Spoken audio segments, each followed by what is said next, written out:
আসসালামু আলাইকুম বন্ধুরা, আশা করছি সবাই ভালো আছেন। আমিও ভালো আছি আলহামদুলিল্লাহ। তো আজকেও চলে আসলাম নতুন আরেকটি ভিডিও নিয়ে। আসলে বন্ধুরা, আজকে রান্নার কোনো রেসিপি আপনাদের সঙ্গে শেয়ার করব না। আজকে যেটা করব সেটা হচ্ছে আমি যে বিজনেসটা করি, এর আগে আপনাদেরকে বলেছিলাম বীজের বিজনেসটা করি, সেটা ধারাবাহিকভাবে আপনাদের সঙ্গে শেয়ার করব। এর আগে 2-3টা আইটেম দেখাছিলাম আপনাদেরকে। তো আজকে যেটা দেখাবো সেটা হলো ডাটার বীজ। এই যে আপনারা দেখতে পাচ্ছেন, এর আগেও দেখেছেন আমার চাতালে ডাটার বীজ শুকানো হচ্ছে। আজকে কিন্তু ওগুলো পরিষ্কার করা হচ্ছে। তা প্রথম স্টেপ আর কি, এটা কিন্তু ফাইনাল পরিষ্কার না। তো শিল্পীও আসছে ওনাদের সঙ্গে শেয়ার করার জন্য। আপনারা দেখতে পাচ্ছেন যে পিছনে ফ্যান দিয়ে বাতাস আর চালনা দিয়ে ভারী ময়লাটাও আটকানো হয়। তো এটা প্রথম স্টেপ আর কি। এরপরে আরও আছে, সেটা অবশ্য আজকে দেখানো সম্ভব হবে না, কারণ বীজের যে প্রথম কাজ সেটা হলো কিন্তু বীজ শুকানোর পরে আপনি প্লাস্টিকে করে বস্তা করে রেখে দিবেন। এরপরে আপনি 2-4 মাস যদি হাত না দেন সমস্যা নাই। তো আমার যেহেতু অনেক কাজ, এই জন্যই কিন্তু আমি বীজটার জীবন বাঁচানো আমার জন্য খুবই ইম্পর্টেন্ট আর কি। তো জাস্ট পলিথিন করে রাখবো, এরপরে অন্য কাজগুলো করতে হবে আমাকে, কারণ রোদ কিন্তু সব সময় থাকে না, আর রোদ থাকলেও কিন্তু সব বীজ একসঙ্গে আমি শুকাতে পারি না। যার কারণে আজকে জাস্ট এই ডাটা বীজটা কালকে শুকানো হয়ে গেছে, আজকে ঠান্ডা হয়ে গেছে। এখন ঠান্ডা বীজটা জাস্ট ফ্যান করে পলি করে এই জাস্ট রেখে দেবো। এরপরে ফাইনাল পরিষ্কার করব, তখন কিন্তু আপনাদের সঙ্গে আবারও শেয়ার করব এই ডাটা বীজ। এই যে কিছু বস্তা প্যাকেট হয়ে গেছে, এগুলো এখন আমার গোডাউনে রেখে দেবো। এটা আমি ধারাবাহিকভাবে এগুলো পরিষ্কার করব আর কি, কারণ এখন পরিষ্কার করা সম্ভব না। আরও অনেক বীজ আছে, এই যে আপনারা গোডাউনে দেখতে পাচ্ছেন আরও অনেক বস্তা। ওগুলোর মধ্যে লাউর বীজ আছে, এরপরে শসা বীজ আছে, করলা বীজ আছে। ধারাবাহিকভাবে ওগুলো শুকাতে হবে।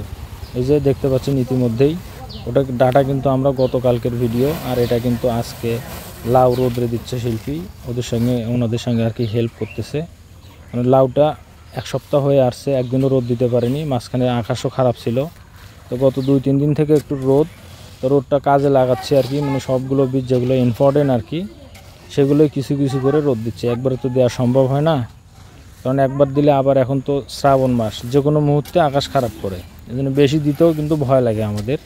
তো যাই হোক, এই যে দেখতে পাচ্ছেন শিল্পী লাউর বীজ বস্তা থেকে বের করে এখন আবার ছড়াই দিতেছে সুন্দর করে। দেখেন শিল্পী কতটা স্মার্ট এই কাজে, কারণ ও কিন্তু আগে এগুলো জানতো না। ও যখন আমাদের বাসায় আমার ওয়াইফ হয়ে এখানে আসার পর এগুলো দেখতে দেখতে ও কিন্তু অভ্যস্ত হয়ে গেছে। ও কিন্তু আগে ঠিক আপনাদের মতোই অনেক কিছুই কিন্তু জানতো না এই বীজ সম্পর্কে।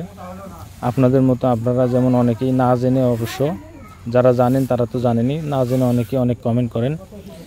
তো শিল্পীও কিন্তু অমন বলতো, এখন কিন্তু আর বলে না, ও জানে ওগুলো। এই যে আরেক ভাই ডাটা বীজ নিয়ে আসতেছে, কারণ গতকাল কিছু ডাটা বীজ আসছিল, তো ডাটা বীজগুলো আজকে রোদ্রে দিচ্ছে। আসলে কি বলবো বন্ধুরা, আমি কিন্তু শিল্পীকে নিষেধ করি এই কাজগুলো না করার জন্য, কারণ চাতালে প্রচণ্ড রোদ, আর ওর তো রোদ্রে যাওয়ার কোনো অভ্যাস নেই। তা ও বলে এই কাজগুলো করতে নাকি ওর ভালো লাগে। আরেকটা কথা বলে, সেটা হলো গৃহস্থ বাড়ির বউ হলে, গ্রামের বউ হলে সব কিছু করতে হবে। তো আসলে কথাটা মনে হয় সত্য, কারণ আমি তো ছোটোবেলা থেকে এটা দেখে আসছি। কারণ অনেক শিক্ষিত বউ আসলে মানে অনেকে এগুলো কাজ করতে চায় না, কিন্তু অনেক সময় বাধ্য হয়ে করতে হয়। তা শিল্পী তো বাধ্যতার কিছু নাই, ওকে আমি নিষেধ করি, কিন্তু ওর এগুলো করতে অনেক ভালো লাগে, যার জন্য ও করে।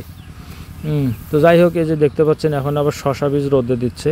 শসা বীজটা অবশ্য কালকে আসছে, তো ওটা ড্যাম যে বীজগুলো সেগুলো এর আগেও আমি বলেছি, বীজ কিন্তু শুকানোটা ইম্পর্টেন্ট, পরিষ্কার করাটা তত ইম্পর্টেন্ট না। ওটা কিন্তু আপনি সময় মতো করে নিতে পারবেন যে কোনো সময়, কিন্তু শুকানো থাকলে আর সমস্যা নেই, শুকিয়ে পলিব্যাগ করা থাকলে সমস্যা নেই। তো আজ এ পর্যন্তই। সবাই ভালো থাকবেন, সুস্থ থাকবেন। সবাইকে সালাম, আসসালামু আলাইকুম।